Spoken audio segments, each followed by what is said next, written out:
So we're out here in the backcountry today.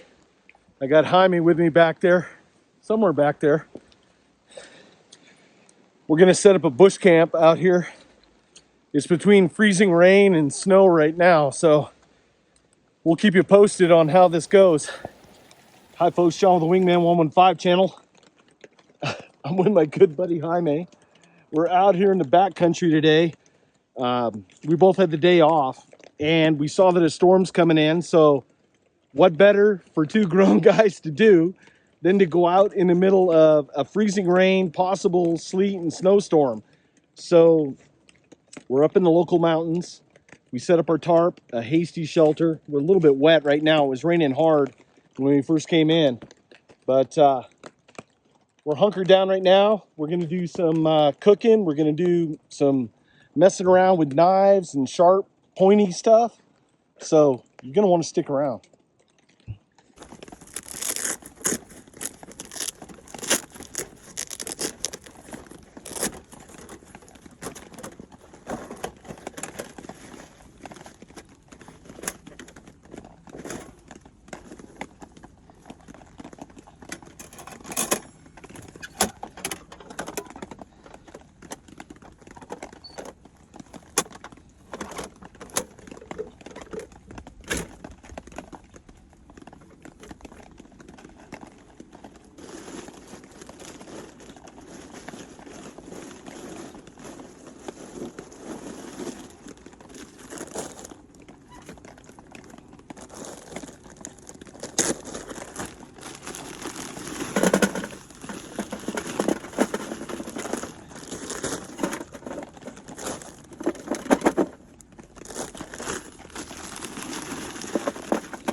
So I'm trying these out. These are the Diamond Strike-A-Fire. They're supposed to be like a huge match. Let's see real world how it actually works.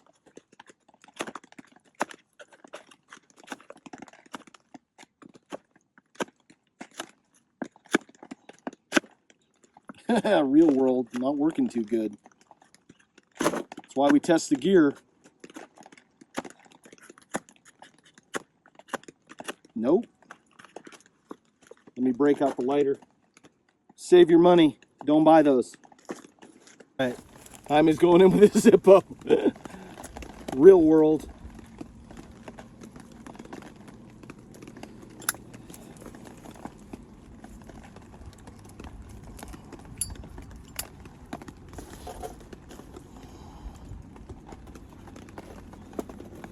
Let's see if these matchsticks will even light. Look at that, in direct flame. Save your, yeah, no kidding. Save your money on this garbage right here. This is why we test stuff out. Look at that, it's in direct flame. It's not even lighting.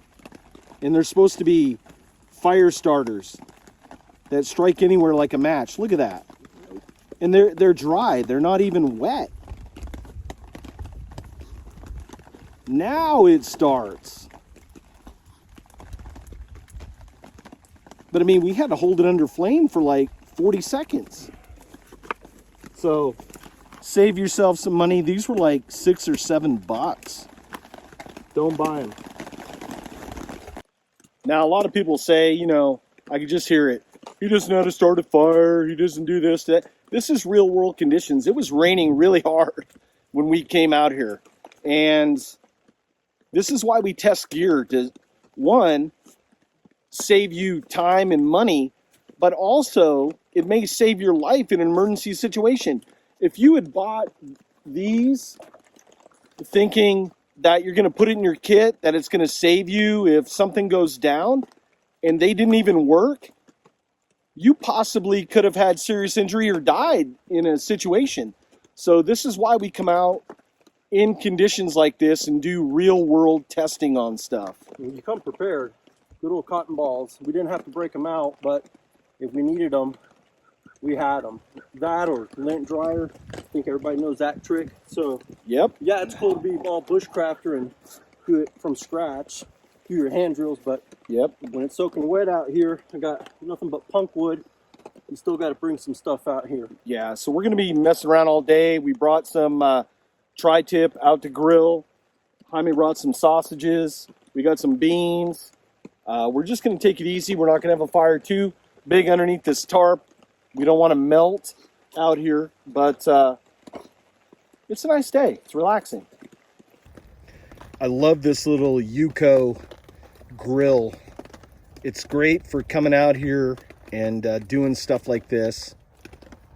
Easy to clean, easy to transport. You saw how I put it together. Just a nice piece of kit. Always like to do a knife reveal while we're out here. Today we're going to be testing out the Work Tuff Gear Uniheart. I did an overview on this blade. I'll leave a link in the video description below if you want all the specs and all that good stuff on this knife. I thought today's the perfect day to test this out here underneath the tarp. It's raining, it's sleet, it's snow, whatever it's going to do, and just play around whittling. You can tell a lot about a knife just whittling with it for an hour or two, how it's going to work out for you.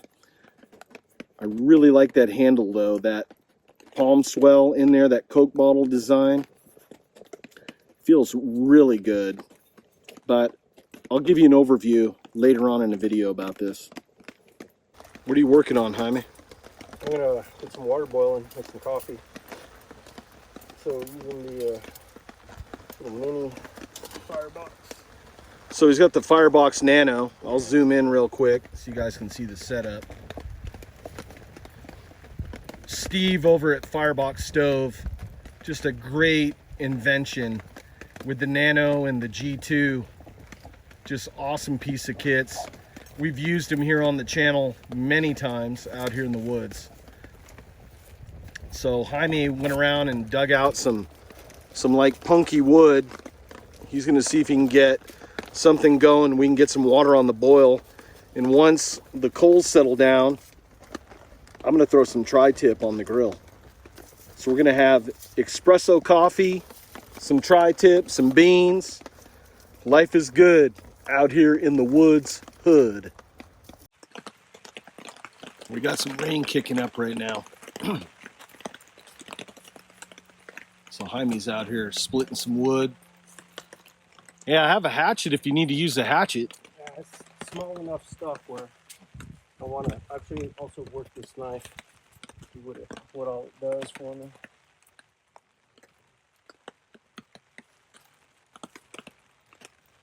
Just something about kicking back underneath the tarp in foul weather. Just feels good.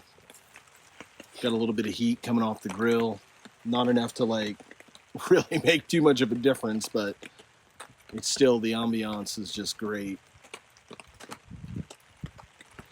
And then we're gonna have a little coffee here on the boil real quick. Folks that know me know that I'm not a big coffee, quote, connoisseur, but when we come out and do stuff like this, I like to have a hot cup of joe. I was at an outdoors gear store, and they had one of these AeroPress coffee makers, and I said, why not try it out? So I tested it out a couple times at the house. Worked really well. It's basically an espresso press, and everything's all self-contained. The cups here, and then you have the press. I need to get out a coffee filter. It's got little coffee filters. So the initial one comes with over 300 filters.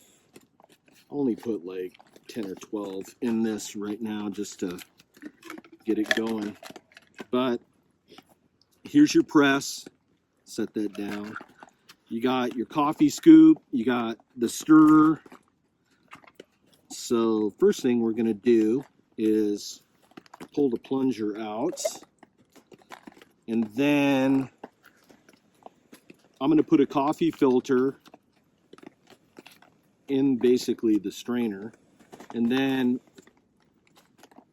it locks in nice and tight. Set my press down on top of the cup. Hopefully we don't spill stuff. Going with a little bit of foo-foo coffee. This is caramel, Starbucks. Don't light me up in the comments about Starbucks. Got a good deal on it. And then, depending on how strong you want your coffee, if you want it real strong, you fill the ladle all the way to the top. We're gonna go with that today. Then you kind of just shake it a little bit, get it settle out. Then once the water gets hot, we're gonna fill this up to just over the number 3 that's on there, and then I'll stir it a little bit, and then I'll take the press and push the water down through that coffee filter, and then I'll have a nice hot espresso type coffee.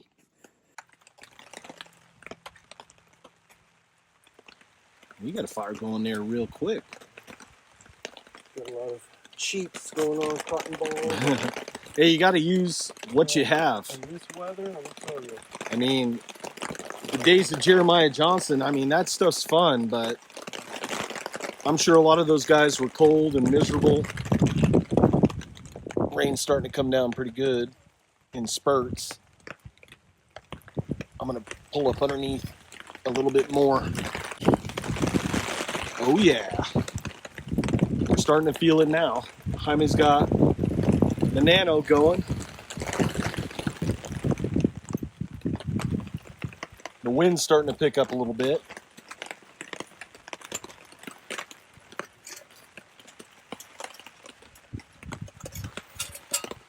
Tell us a little bit about your kit.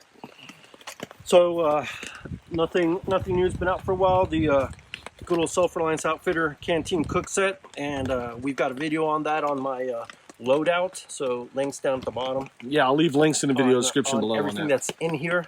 So this is great for a one-dayer kind of a situation, but like today, but because we're got a lot of camping type stuff breaking out, I brought in the Hidden Woodsman Day Ruck. Carries more stuff. So either that Canteen cook kit is a standalone, or I combine it with that Hidden Woodsman Day Ruck.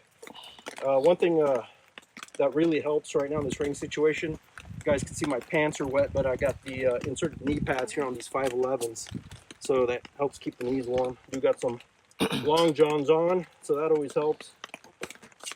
But yeah, nothing too new. This stuff's been out, just kind of time proven here. When you can start seeing your breath, it's definitely in the low 40s right now.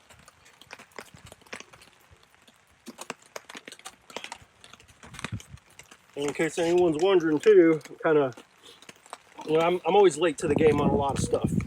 You know, I wait for things to come out, or I just don't pay attention to a lot of the new stuff.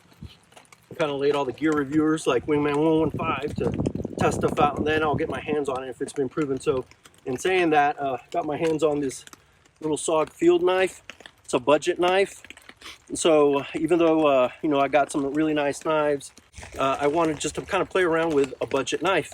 The concept of, you know, if you lose your expensive knife, you know, it's easier to replace it with a cheapie. And that happened to me. I lost a $200 knife on a work-related outing, and that was a heartbreaker. So that kind of prompted me to, let's go around and look at some budget knives. So there were certain things that prompted me to look into this. So what I like about it is I can clip it onto my pant loop belt. Again, these 511s have a wide loop belt.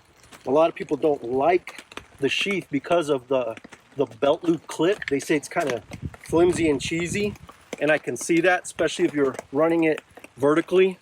That knife is gonna, the way that loop is, it's gonna kind of nail you on your side. But the way I run it, and you can see I also mounted a diamond plate sharpener on there. So for me, it works great for my preferred method of carry. Now y'all see all this 550 cord? That's not there for looks, that's there for a reason. Later, if I gotta put on a heavy coat, I can undo that, and then all of a sudden it's a neck knife. So no, it's not a Doug Wilson Yellow Hawk Kydex sheath. If y'all have been watching the channel, y'all know Shameless plug. Shameless plug. Yellow Hawk Outdoors. But you know, for an inexpensive knife, it would work. Field dressing, that kind of a thing, feels good in the hand, and especially out in this weather and this rain, it's good for that. I was actually looking for a boating knife, and that's why I came upon this. It's been out since like 2017, but again, this clip gets a kind of a bad rap from reviews, but the way you guys see me tricking it out, it works well for my cross drop preferred carry. What's cool is Jaime is always thinking of different ways to utilize the gear too. Yeah. Thinking outside the box. Yeah. Let me get the coffee press going. So while we're waiting for the water to start to boil, what I'll do is I'll start getting the tri-tip ready to start cooking on the grill. So a while back, I was thinking about how do I carry cold stuff into the woods and keep it cold long enough in order to not get sick with a foodborne illness. I mean, stuff that you got to think of if you're coming out here in the woods. So I bought some Reflectix a while back, and I basically made just like a little backpacker cooler. So I put some duct tape around it just to kind of mute the reflector. On the inside, it's Reflectix, and then I put a piece of Velcro to seal the top shut.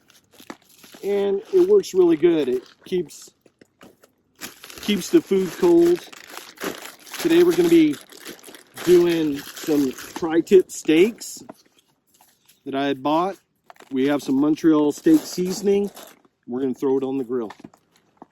Hard to describe the feeling that you get when you come out here with a good friend that's like a brother to me, and we're out here just relaxing and just doing primitive stuff. I mean, words can't describe it. And I'm just glad that you guys are able to come out here with us as well. You know, this year marks the 15th anniversary that I've been on YouTube. And I'm so blessed and I'm so grateful that I've had the opportunity to share a lot of these experiences with you guys out there. They've been documented, and I'm going to be doing like a 15th anniversary show coming up real soon.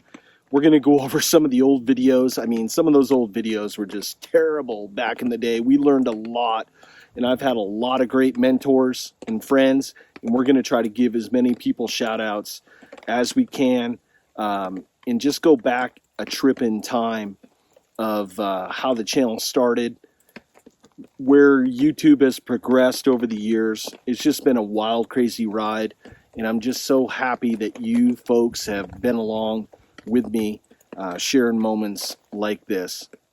Always like to do a knife reveal while we're out here. Today we're going to be testing out the Work Tuff Gear Uniheart. I did an overview on this blade. I'll leave a link in the video description below if you want all the specs and all that good stuff on this knife. I thought today's the perfect day to test this out here underneath the tarp. It's raining, it's sleet, it's snow, whatever it's going to do, and just play around whittling. You can tell a lot about a knife just whittling with it for an hour or two, how it's going to work out for you. I really like that handle though, that palm swell in there, that Coke bottle design. Feels really good, but I'll give you an overview later on in the video about this. So I was asking Jaime about his saw. He's running a Silky F180, and we both own Baco Laplanders, and I asked him straight up for no BS, you know, what does he prefer? Does he prefer the Baco or the Silky? And he just flat out quickly said the Silky saw. And here, you get him up close. You can really see the difference in, oh, sorry, trying to burn his lanyard. Just in the blade itself, the Silky has more of an aggressive offset tooth than the Baco Laplander. Let me know in the comments down below what you guys think. I know that there's folks that are just die-hard Baco users, and there's also die-hard Silky users. So be nice in the comments. Let me know down below what you prefer and more the reason why you prefer it. I'm always interested in picking your brain, and it helps us here on the channel figure out stuff, and we're able to bring better content to you folks out there.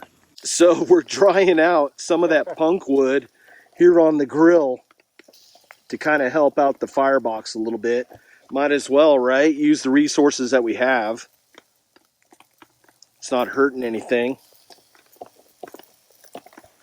And maybe it'll help me get a cup of coffee here a little bit faster. Not that I'm rushing Jaime or anything, but a cup of coffee would go good right now. We got a pretty good sear on that tri-tip. That's the only thing about this grill. It's just hard to control the heat. And I might do a few modifications to this grill coming up. I got a few ideas to just make it work a little bit better on less fuel. No trip would be complete without some bushes, bourbon, and brown sugar beans. We're gonna get those going. That way we can time the meat being done, the beans being warm, and hopefully we'll have some hot water for some coffee by then. Just giving Jaime a hard time. Fail. I got to keep him on his toes out here. Yeah. Of course, he did bail me out with his lighter. And that's how you learn. You're going to come out here. We're going to make mistakes. We learn from them. We push on. We become better woodsmen. One thing you learn in the mountains, the weather changes by the minute. When we came in, it was raining hard, almost like a sleet. And now that we got a little spot of sun, but as you can see, those clouds, they're moving pretty fast. Want to fail, you want to see the error of your ways, because if it's easy every time, that can give you a false sense of security when you're out there. So at least it's kind of a little bit of an experience to, you know, I could have broken down that punk wood a little bit more, yeah, you know, but I just kind of wanted to see how far I could push it, deviating from the basics, because, you know, sometimes it's fun just to make it challenging. All right, Jaime's got some water ready. So what we're going to do is he's going to pour some in up to the number 3, a little bit over the number 3 on there. Can't see that 3, brother. Right over the top red Oh, the circle? mark. Yeah, the red circle. There we go. Perfect. And then there's a little bit of stirring ladle for this, because, you know, hey, we got to be gourmet. We're not savages out here. We stir a little bit, give it that tap, because that's what all the baristas do. And then let me put this on my knee. And then just, we're going to slowly press.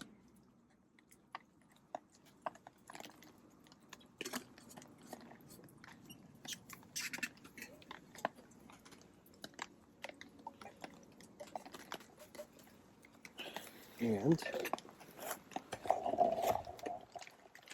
there we go. A nice hot cup of espresso. Cheers, folks. Glad you're out here with us enjoying this.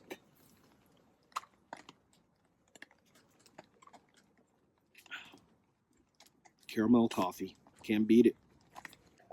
See, it's crazy. The sun's back out. Just a couple minutes ago, it was cold and rainy. Just wanted to see if we... Yeah, I think the next cup of coffee is going to be a long haul. Unless we wind up putting it on the grill. We may have to put it on the grill. Yeah. If it's hot enough to boil water. What we'll do is, once we get the meat cooked, we'll just put the pot right on the coals. And that'll do it. Cotton balls. Oh, he's pulling out the cotton balls now. Cotton balls. I guess that's why, at least in the Navy, Jaime probably heard this too, when he was in the Army, and he was also in the Navy, is the 6 Ps. Proper planning prevents piss poor performance. Yeah. I mean, we're all guilty of that. Even me today with not bringing a lighter. Those bunk-ass match things, garbage that I had. You know, this is why we do redundancies in our kit all the time. Don't mean to preach, but also this is experiences that I hope that we all learn from. I know I'm constantly learning all the time with you folks. And a lot of times I learn from the comments section. There's a lot of cool folks that post comments, and I've learned so much from you folks out there. Bon appetit.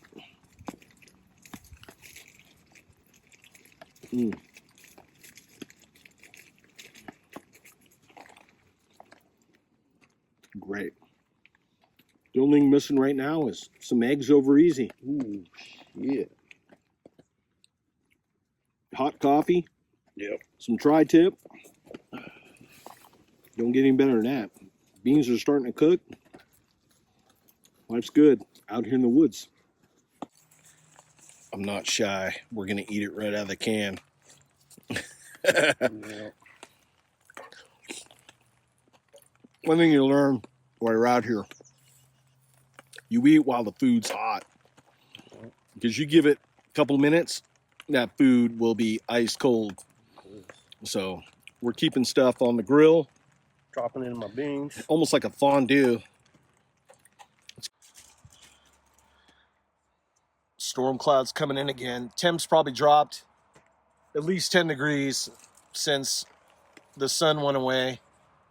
I got a feeling that we're going to get hit with some hard rain or snow here real soon. Gonna put a little more water on the boil. We put some of that punky wood in there, dried out, kind of extend our burn a little bit. The good thing is, with all the wet weather, the fire restrictions have been lifted, which is cool. Kind of give you a little update. This area is close to the area where I did the coyote hunt recently. We're up at about, I want to say about 4,000 feet, maybe 4,200 feet, somewhere around there. And you have that transition zone between Oaks, Manzanita, and then what's crazy is if you only go up 500 or 600 feet more in elevation, then you start getting these awesome looking pines. And, you know, folks have seen stuff like that on the channel, these coulter pines where the pine cones are like the size of footballs. And a lot of people have commented over the years about what sort of trees those were. Those coulter pines, they're just awesome. And they're only located in certain areas of like high alpine areas. So we have a pretty unique ecosystem in these transition zones. But when the weather hits, that cold air just gets sucked right up into these canyons, and it gets crazy quick out here. So you just always got to be mindful of the weather, your surroundings. Last time I came out here, there was a ton of coyote sign. Folks had told me that they had caught a couple mountain lions on trail cams up here, and there was like 2 or 3 mountain lions that were traveling together. It could be a mom with a couple of the young cougars as well. But it's just stuff that you got to deal with when you come out here. Keep your head on a swivel. Be mindful of your surroundings, what we call situational awareness. Have a map. Have a map, have a compass, know where you're going, leave a plan. I'm always a big advocate of leaving a plan so somebody other than Jaime and I know where we're going and when we should be back.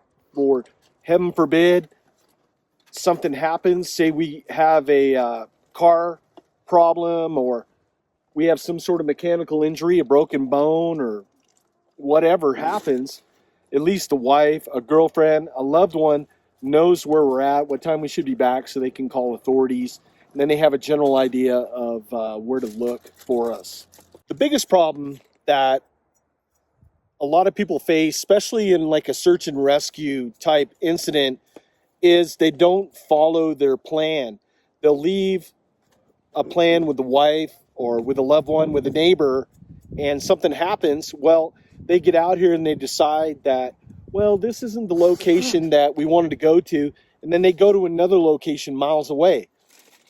Heaven forbid they don't show up on time or they wind up missing. And now when SAR goes out there to look for that individual, they're in the wrong location to begin with. So they're putting a lot of resources on the ground looking for someone who isn't even there. So when you go out, have like your plan that if this area doesn't work, let them know that you're going to be at maybe option B as well. So at least they have a general idea of where to start looking for someone. In the military, got a saying that's you plan your op and then you op your plan. In the diving community, commercial diving, you plan your dive and then you dive your plan. So same thing here, you know. Even I'm sure pilots, you know, you have your flight plan, fly your flight plan. Yeah. You can't deviate from that. So Yep. that's all for your benefit. Yep. I keep thinking about that one sergeant in the movie Platoon. When the machine breaks down, we all break down. And it's like that when we come out here. There's always, like when we go out, there's always that one person that wants to deviate from the plan. Always.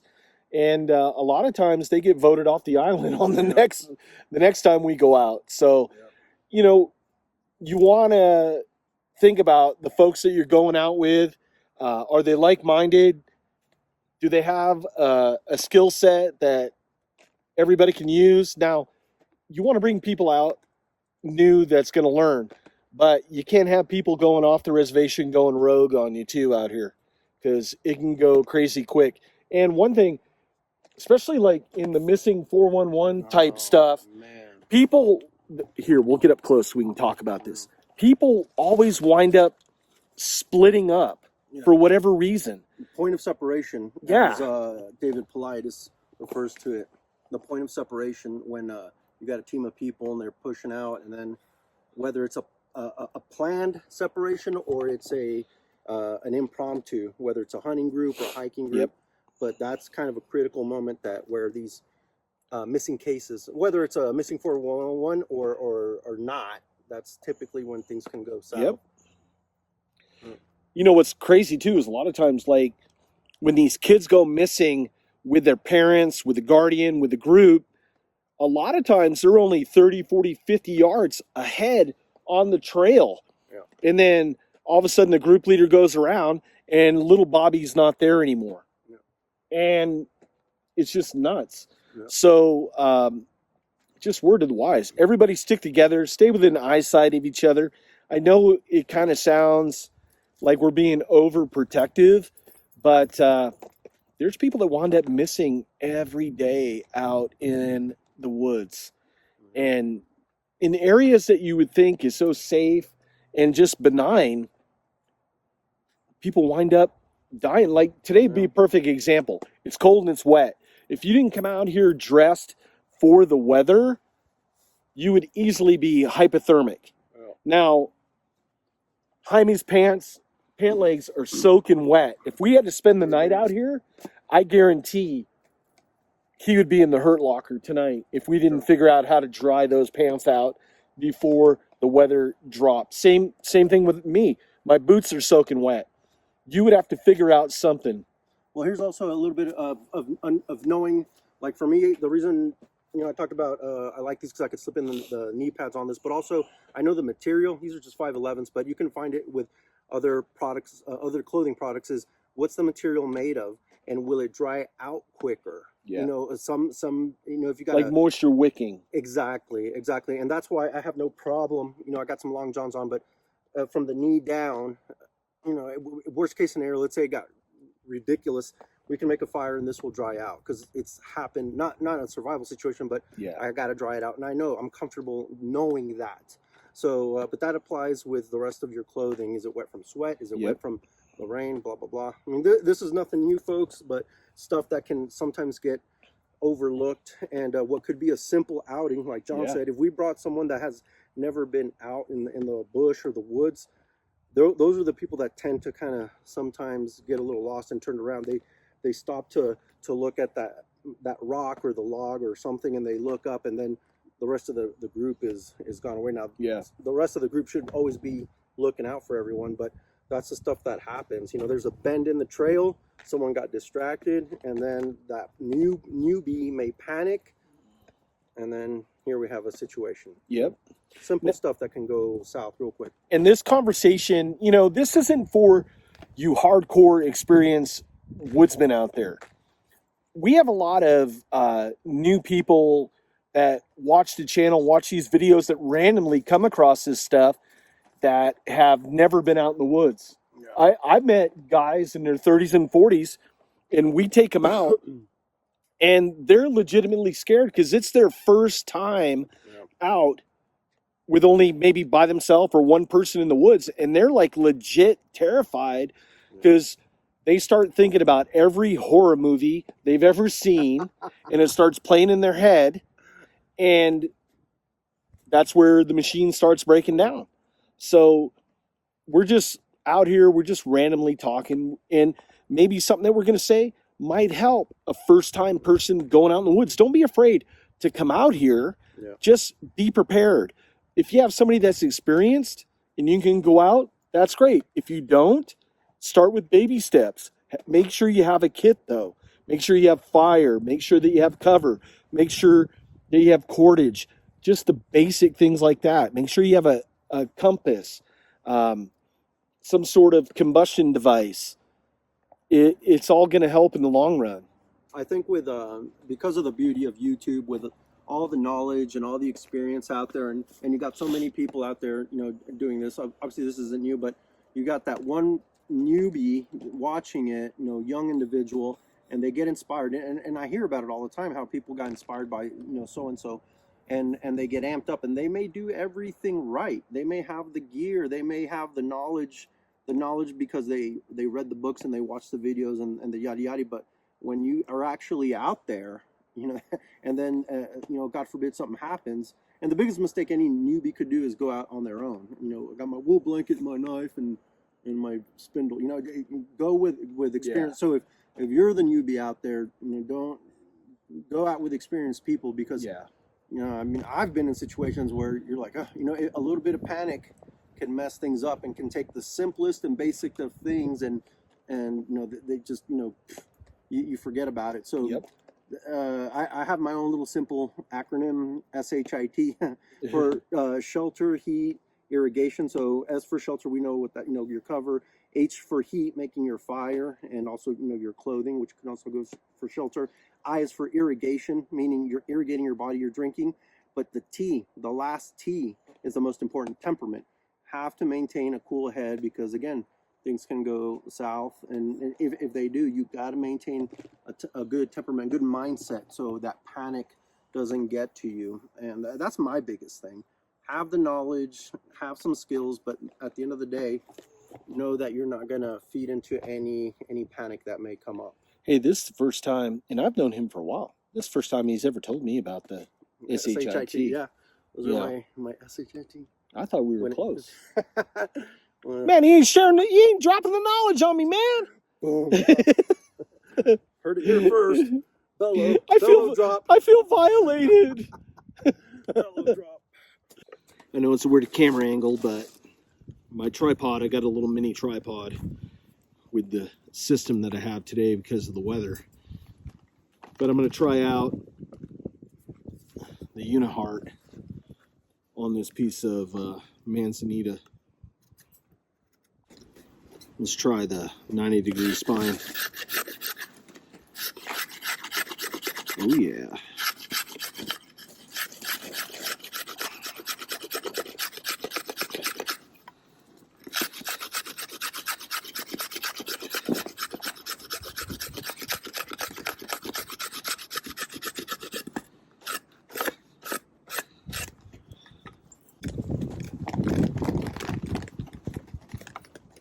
Knife feels really good in the hand. My hands are cold though, so it's making it hard to work.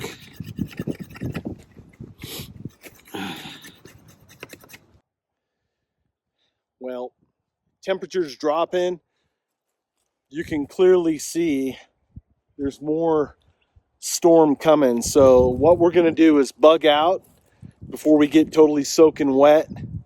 And it's been an awesome experience out here in the woods. I want to thank my brother from another mother, Jaime, for coming out here with me. And if you guys like this sort of content, leave comments down below. We like coming out and doing this sort of stuff and sharing it with you. And look for that 15th anniversary video dropping soon. It's going to be a fun one. So with that, take care, folks. We'll see you on the next adventure.